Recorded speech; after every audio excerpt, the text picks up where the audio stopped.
نہیں، بلکہ مصیبت کے وقت تم اسی کو پکارتے ہو تو جس دکھ کے لیے اسے پکارتے ہو وہ اگر چاہتا ہے تو اس کو دور کر دیتا ہے، اور جن کو تم شریک بناتے ہو اس وقت انہیں بھول جاتے ہو۔ اور ہم نے تم سے پہلے بہت سی امتوں کی طرف پیغمبر بھیجے، پھر ان کی نافرمانیوں کے سبب ہم انہیں سختیوں اور تکلیفوں میں پکڑتے رہے تاکہ عاجزی کریں۔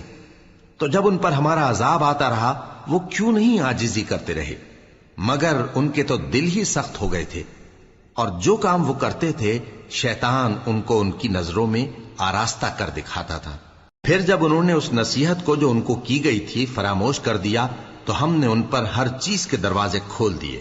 یہاں تک کہ جب ان چیزوں سے جو ان کو دی گئی تھیں خوب خوش ہو گئے تو ہم نے ان کو ناگہاں پکڑ لیا،